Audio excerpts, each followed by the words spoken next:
Hello and welcome to another edition of Inside the Burrow, the FAU podcast for and by fans. My name is Dan. I am joined, as usual, by Shane, and Jack is back this week. Welcome back, Jack. And tonight we are going to go over the Middle Tennessee victory, FAU defeating Middle Tennessee 28-13.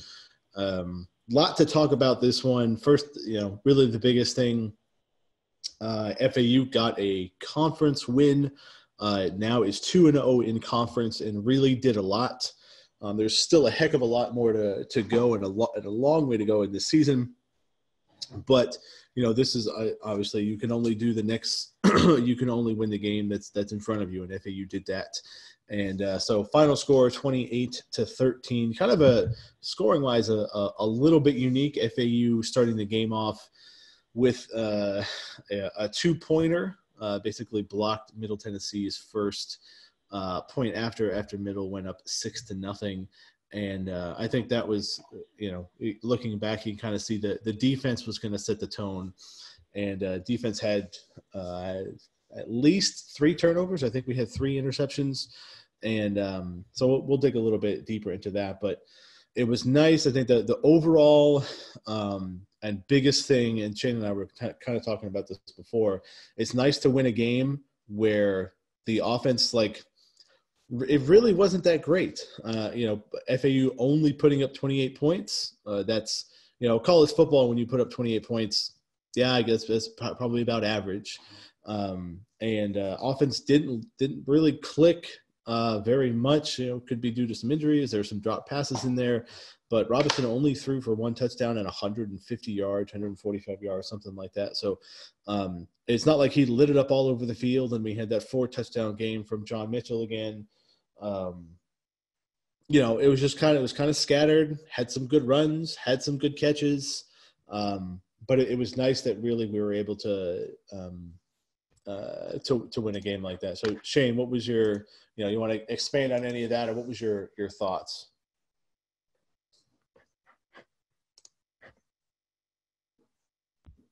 I was on mute. I thought it was a little concerning in the first half. We were getting quite a few chunk plays, a lot of deep plays down the field.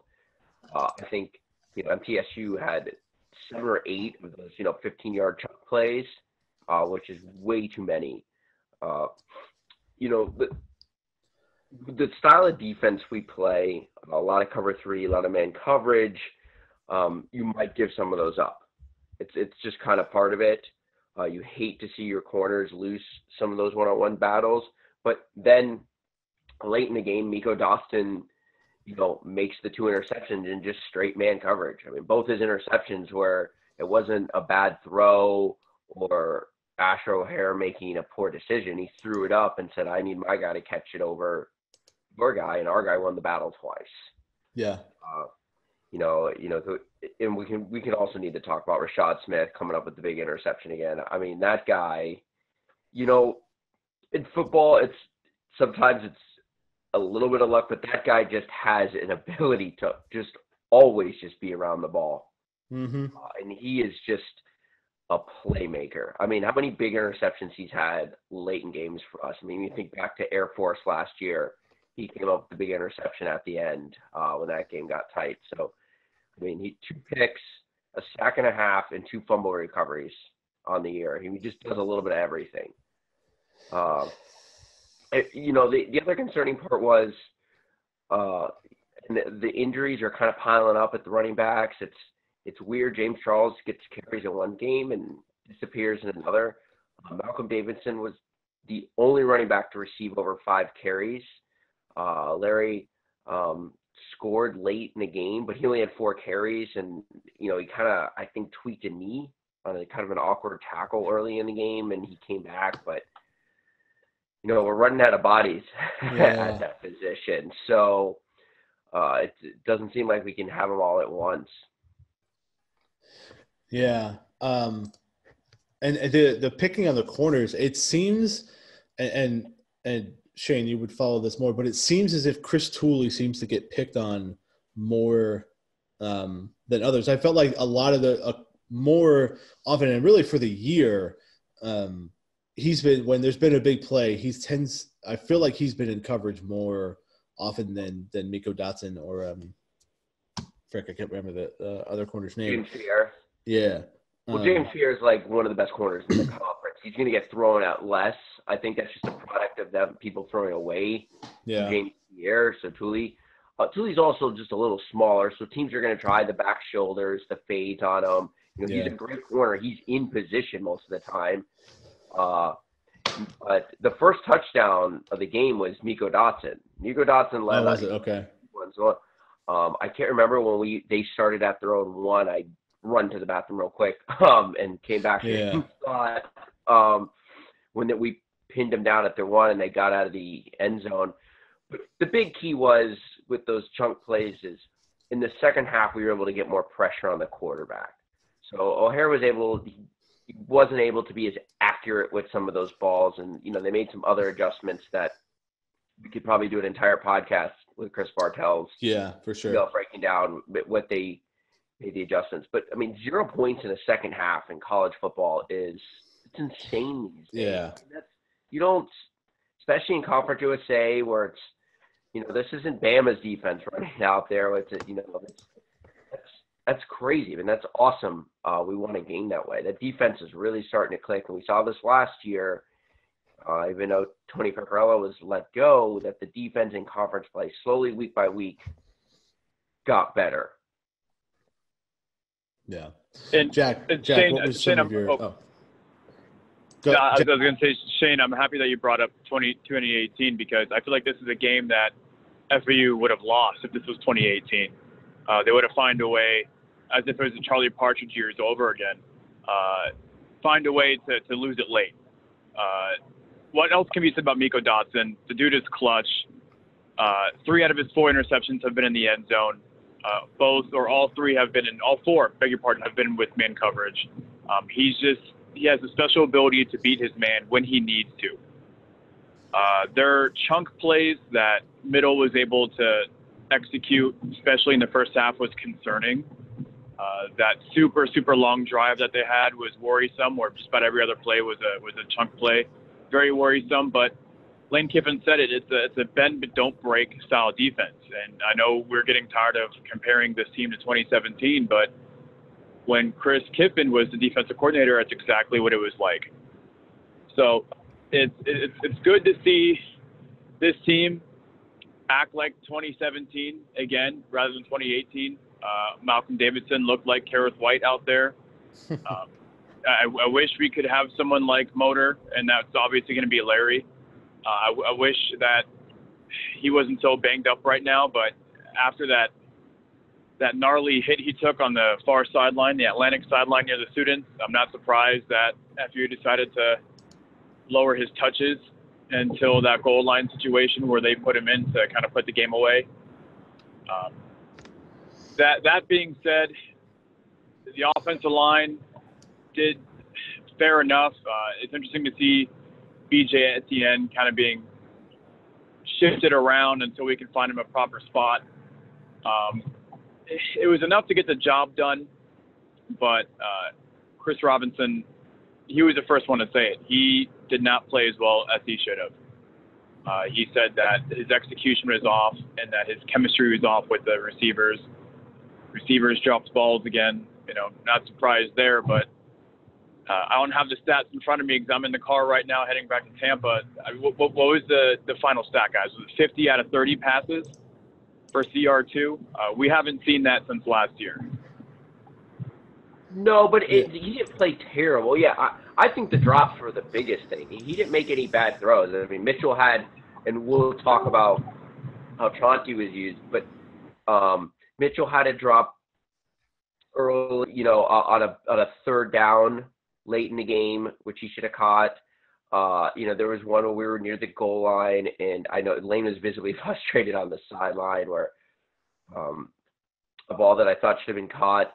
There was one earlier in the game, I can't remember, where I thought Harrison probably should have had it. So it, like you said, just wasn't clicking.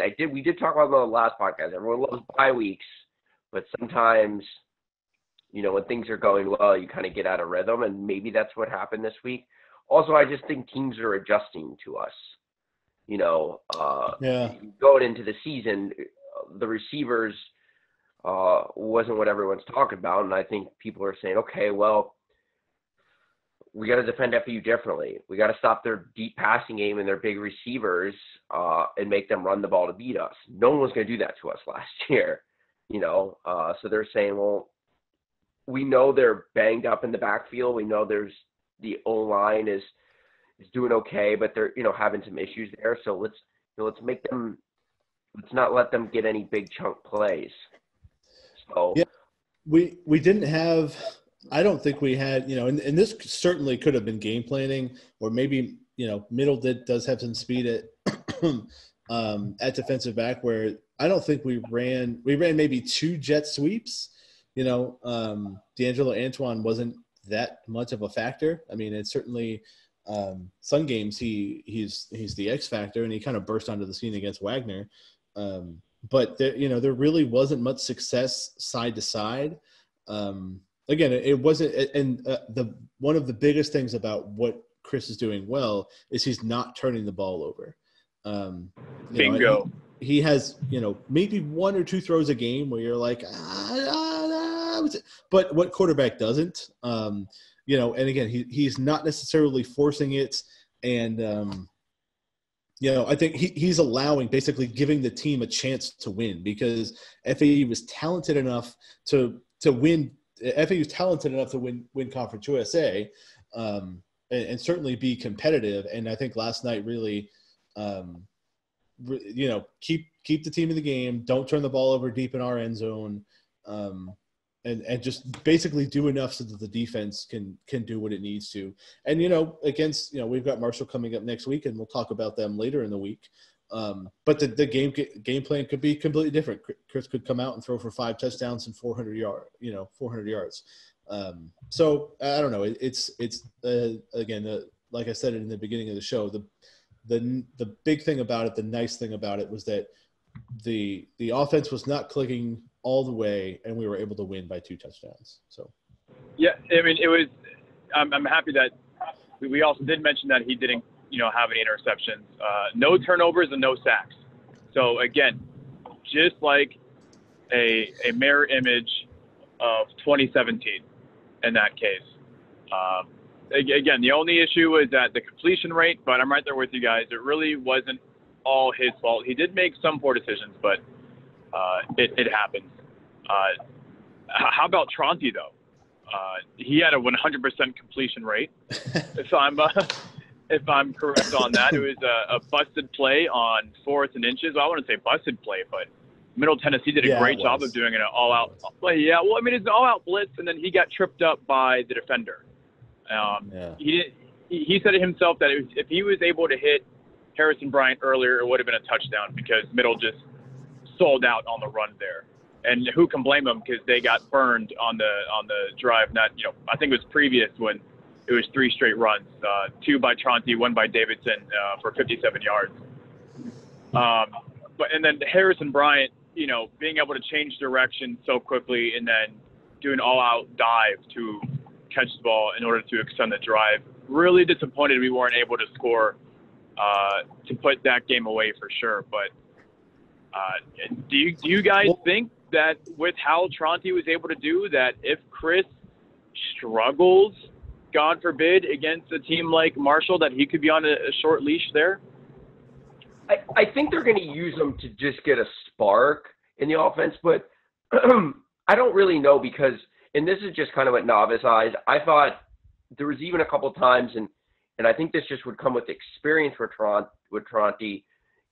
After the first drive, I think there was a couple play where I said, well, he should have pulled the ball there, and he handed it off again, and it went for no yards, And this is just novice eyes. I'm not looking at the all-22 film. So I think that once he kind of gets into the game, it starts to be a little different. It's like last year, you put DeAndre Johnson in the game, and he busts off 2 long runs, and everyone goes, oh, why haven't we been doing this? And then all of a sudden, the flow of the game, defense makes an adjustment, and it doesn't really work as well. I mean, it really didn't work with DeAndre for a full game outside of the FIU game last year. So I'm a little worried, because after they brought him back in for another drive, and then he got stuffed on 2 plays, and then Chris came back in for the 3rd and long and threw a pass that Mitchell dropped. So I'm just kind of worried about the leash being too quick. If maybe they say, okay, you know what, or even a little bit more pre-planned on the 3rd drive or something, or if we get stuck, let's just put them in, and here's 3 set design plays, we run them, and then get Chris back out there, kind of like they're doing for Charlotte. But, the offenses are completely different with those 2 type of quarterbacks, and it changes the rhythm of everything when you rotate these guys. So it's, they're 2 completely different quarterbacks. I mean, yeah. I mean, it was. I think that the only reason Tronte threw, and I tweeted, this was a dumb thing to tweet. I said, leave Tronte in there until Middle figures out the run, and that was after the Davidson run. And then, sure enough, the next drive they figured out the run, and that he basically threw. He got tripped up and just lofted it up to Harrison Bryant, who made the catch, and that was big. Even though nothing came of that, that was big for field position and momentum, because at that point, I think FAU was only up 1 score, and Middle could have been taking over the ball it was about the 45, I think. I mean, it wasn't deep in our territory, but it certainly, Middle. They showed that they could make big chunk plays the whole game. So that was a big thing for. Just from momentum and field position. But, I think, again, like Shane said, he comes in for a spark, which is really what he did. He threw something out, got a couple first downs, boom, Malcolm Davidson, long run. And I think maybe at that point, all right, put Chris back in on the next drive. We got what we needed out of it. We got more than what we could ask for, you think, and then I think that's where he gives us the best chance. Some set drives, the second drive, the third drive, and then maybe the second or third drive of the second half, something like that. I think at this point Chris has earned his keep as the number 1 and starting quarterback, because again he's thrown for over 300 yards several times this year. He's not making ill-advised throws.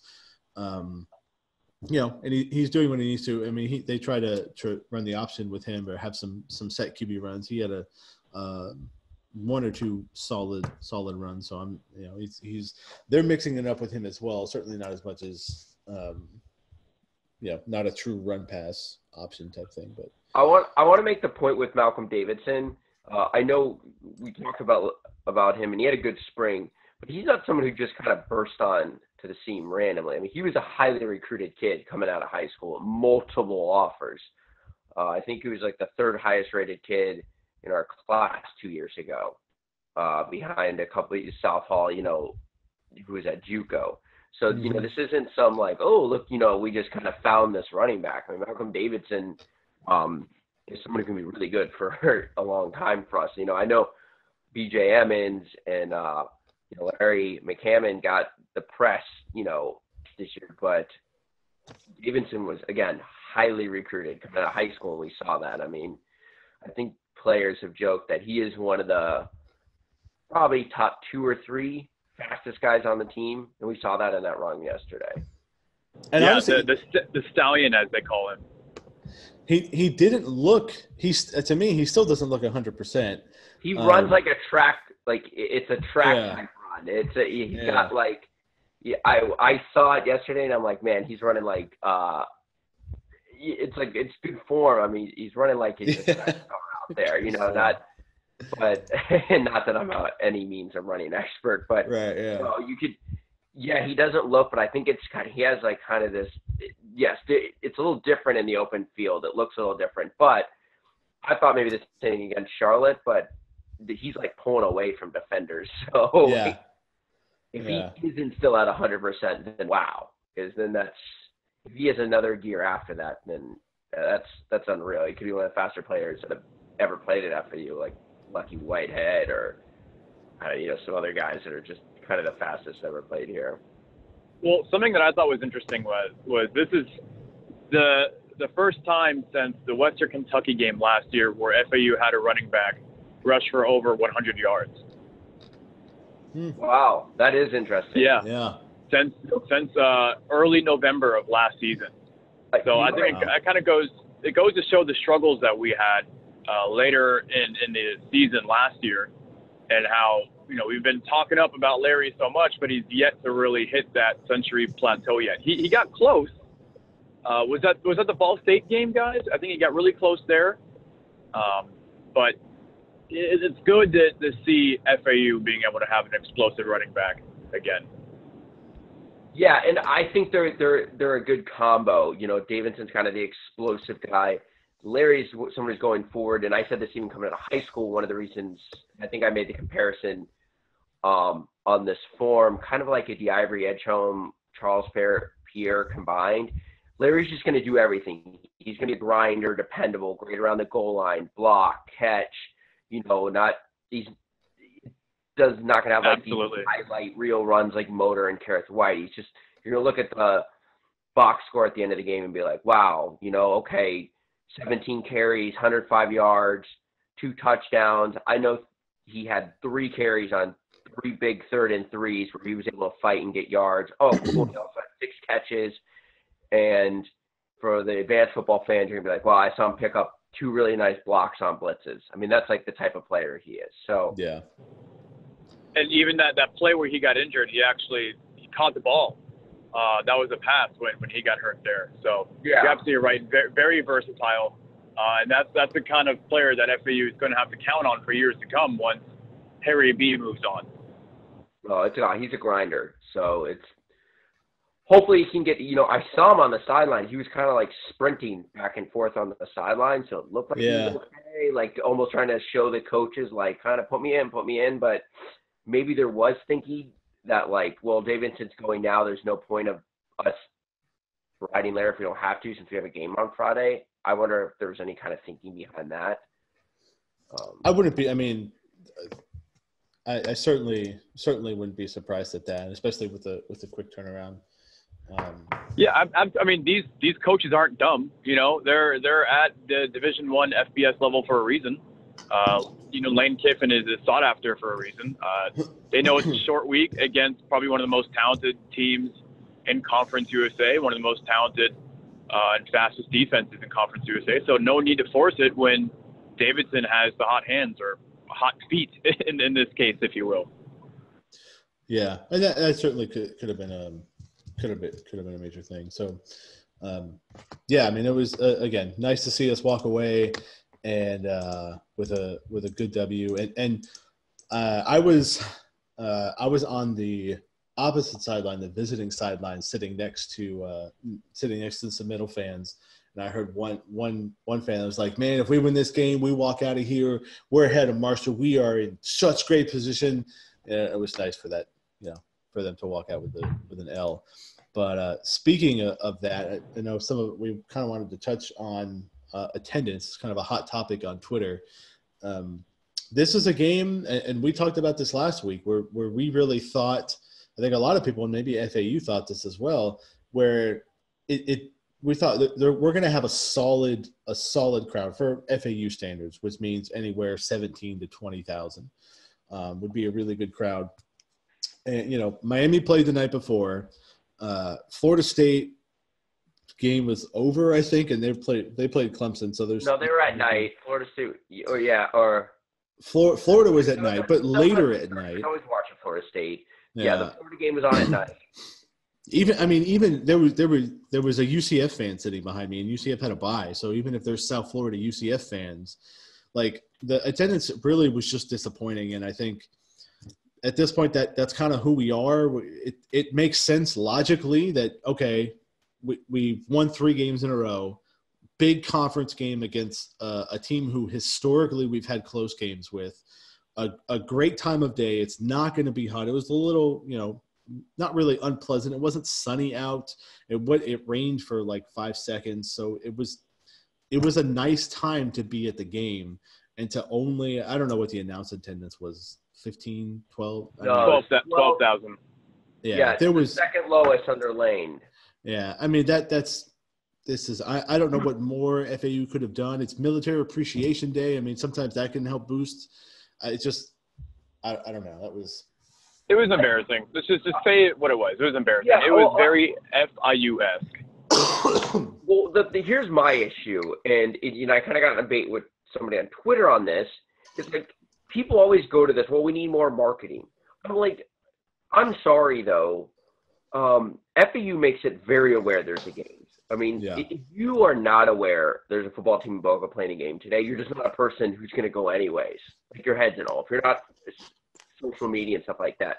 I think the bigger thing is and FAU's never really had too much of an issue with this before. It goes on around the country. We've talked about this before. It's just the lack of student attendance. I've never seen so many students just walk the other direction of the stadium before.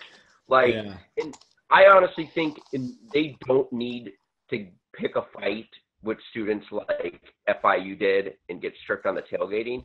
But I do think there needs to be a nudge from athletics where they release a statement or something saying, hey, if we're going to pay police, go out there and let all you guys party and do all this stuff and not be real strict about it, show some support. Because there's really no purpose in letting you guys do that all if you're not. And no one's saying, we're going to cancel the tailgating, point the finger.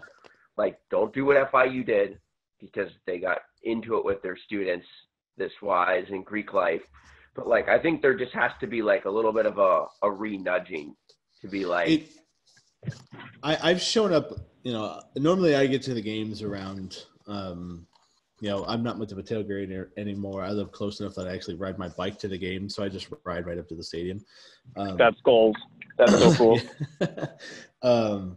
So I have seen hundreds of students just walking away as the game is starting, and it is baffling. I mean, it happened a lot last year, but this year, come on. I mean, this is the team's 3-2. It's against a good opponent. So what? You're going to stay out there all day long to party and then go. It's only 4:00. It's not like you're going to go out. I mean, it was just it's.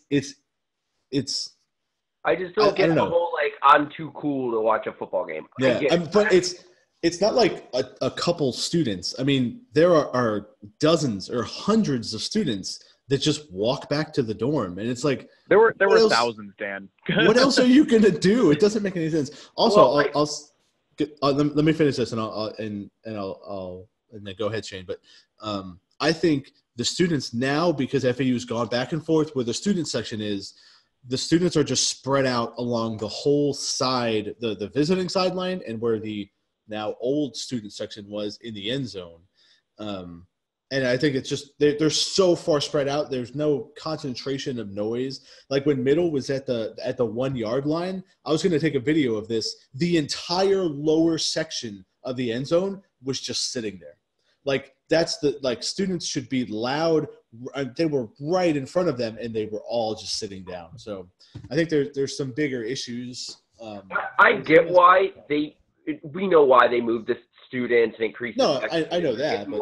And they're getting more. They wanted to fill the sideline. I also think there's a little bit. I know last year there were some games where they came close to selling out the student section a couple of times, and now I think you doubled it. There's the biggest way to create something that's popular is create demand. You know what I mean? Yeah. Smaller stadium, make people feel like they have to, and students don't feel that way right now. But I don't know. I think it's just an attitude from student leadership in Greek organizations. I know as who likes, again, the organizations, we're too cool to go to a football game. Okay. Awesome, man. I get it. Not everyone's fully into football. There's girls out there that don't really care to watch Conference USA football. I get it. But a few hundred it's ridiculous. It's ridiculous. And I think athletics needs to do something, a little bit here, kind of nudge FAU Greek life and stuff. Again, you don't need to go take away all the fun. But I think there needs to be a conversation that needs to be had and be like, hey, guys, we're going to let you tailgate on the backside of the stadium, throw parties. We're not having, I walk over to the student tailgates, stop by my old Greek organization, and police aren't bothering them. There's a lot of drinking going on, and they're not going through with there's a police presence, but they're not going through with the fine-tooth comb checking every ID. And because FAU is in the position like, hey, we just want our kids to have fun, but, we want this support in exchange for it. And if you're not getting the support, then the question is to ask the organizations, then what are we letting you do this for? It was weird, Shane. I was walking around Lot 5 as well. Both of us were in fraternities in our undergrad years, and it was weird. Remember when we were back in the day and tailgating, we were at the old Rat's Mouth on the south side of the stadium, and everyone was in FAU gear. Or remember when we would dress up and do all that back in the day? Now walking around Lot 5, I see kids in Boston Celtics jerseys. You know what I mean? That's the thing. It's the Darty. As if it's a Darty. Exactly. Darty is a day party for those that are not part of the hashtag culture. But it just goes to show that's what they're there for. They're there for the gram. They're there for the Darty. They pack it up. They go home. They rally and do whatever. And I'm not sure, playing better opponents could fix things, but that's not going to come. Sorry, guys. That's just the way Conference USA is.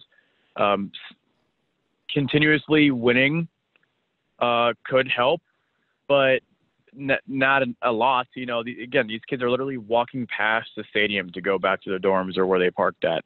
And if they're not going to pop in for just one quarter, then they're not going to pop in, whenever they want, if that makes sense. It's just frustrating. And I feel like, Shane, when we were back in school, we kind of laid the groundwork for it, especially for the Greek organizations. And now it just seems like it's kind of gone. It's disappointing. It's disheartening. This is an issue at other schools too. I remember I was watching a Wisconsin game last week, and I've used them as an example a couple times. For some reason, I'm always find myself watching Wisconsin on TV, and I see their student section sometimes, and it's a third full. So, again, I think it's just an attitude, and I think that attitude needs to develop from the top, and they just set the standard. This is another, kind of challenge to FAU athletics when we talk about game day operations and stuff like that. Alabama had to issue that statement because everybody was leaving early there. So it's not unique to FAU, but maybe the amount of students leaving might be something. Maybe just create something. Maybe because fraternities have to register for those tents and stuff. Maybe be hey, if an X amount of your organization doesn't walk in there, you don't get a tent next. You know what I mean? We're not letting you just throw a party on our grounds for nothing. I don't have the perfect idea in my head, but somebody needs to do something. I also do think it's an element, and Walty pointed out on the form, I think there was a little bit of pay today for the debacle that did happen at UCF. And I know, we talked about it, fix it, but, this is, if everything goes well in that game, even a little bit on the field with operations and stuff. I know you said that there was a UCF fan behind you. There was quite a few UCF fans that just bought season tickets just to get tickets to that game. Maybe a few hundred of those fans used those tickets yesterday if they had a better experience. That day. So it's it's the little things. Yeah. So it's going to take some time to rebuild it. But maybe yesterday was kind of the first step in that. Yeah. I don't know. We'll see. Winning cures everything. So we keep winning. But we are winning. Yeah, we are winning. So it's just that's why this one's so confusing. And we'll see Friday night. I know we're talking about Marshall, but I hate the excuse machine. You should have told your boss in July that you were out at noon.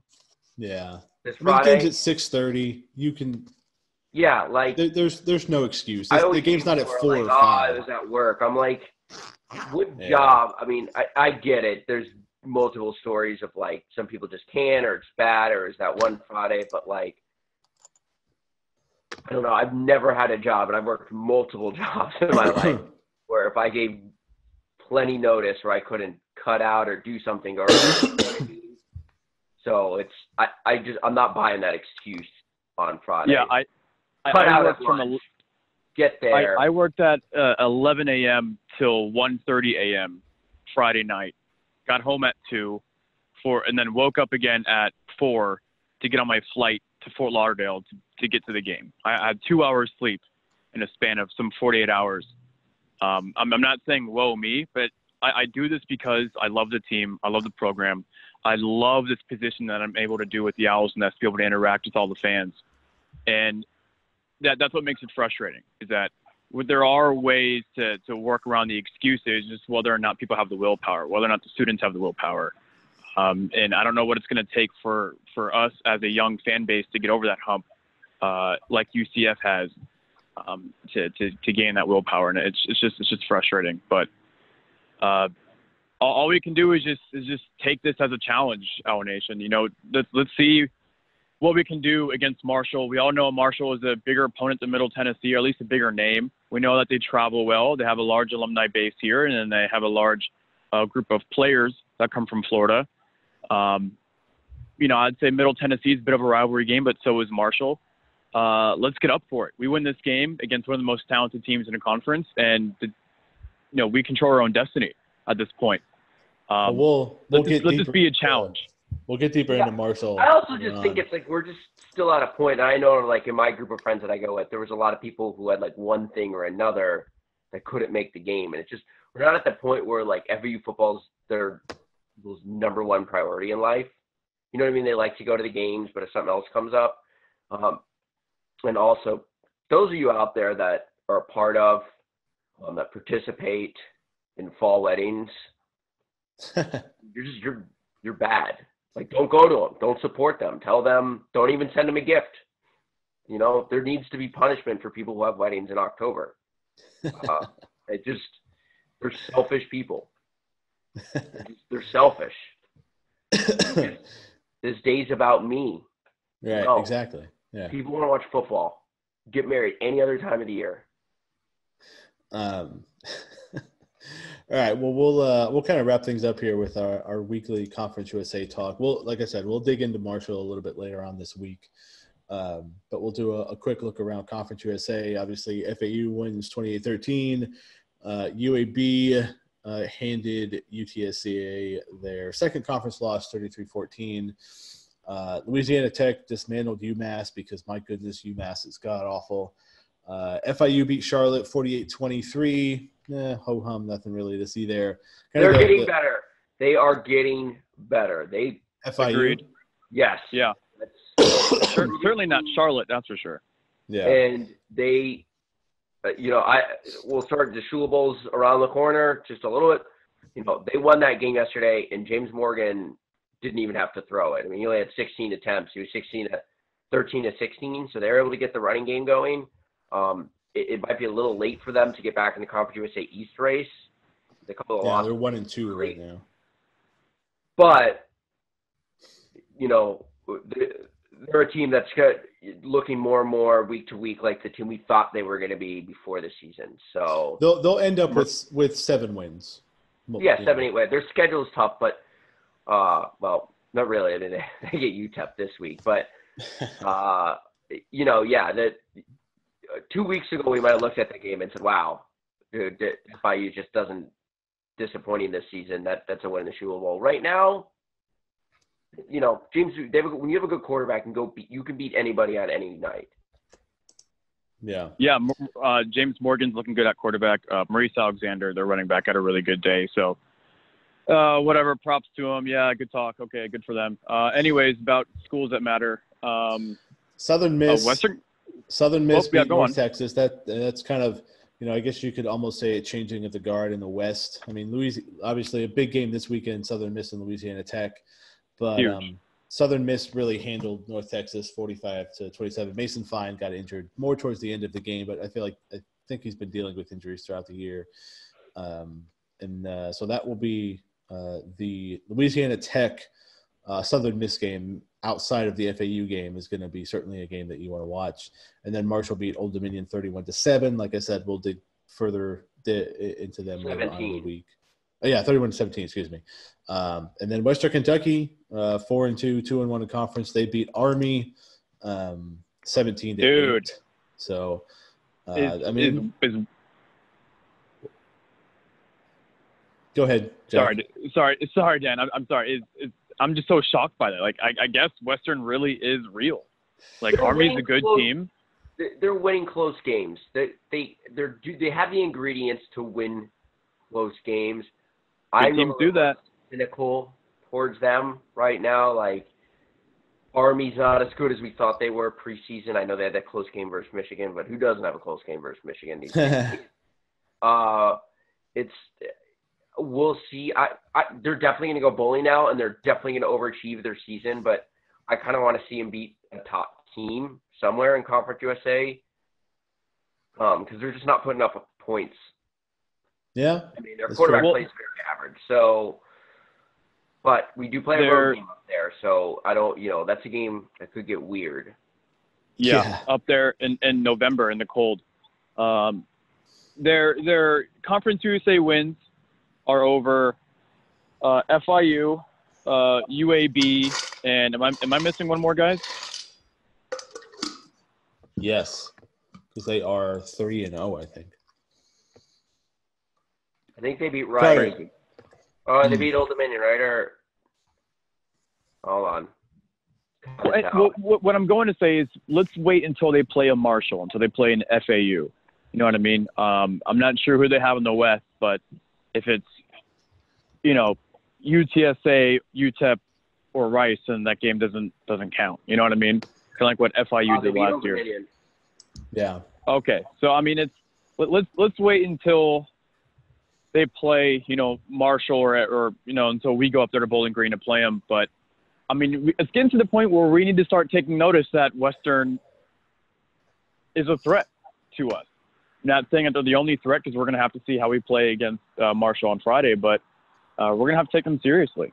And good for them, honestly. Props to them, because I don't think anybody, even the fans up in Bowling Green and Big Red himself or itself, whatever it is, saw this kind of season coming from the Toppers. Yeah. So we'll certainly – it'll be an interesting conference season for sure. So, yeah, like I said, we will be back later this week to go over Marshall. And we thank you guys for joining us tonight. As always, FAUOwlsnest.com for all the forum talk and all the latest news throughout the week. At Inside the Burrow on Twitter. Check us out there. All your favorite podcasts on iTunes, Spotify, Google Podcasts, YouTube, anything like that. So we thank you guys for joining us. And as always, we will see you guys next time. Go Owls.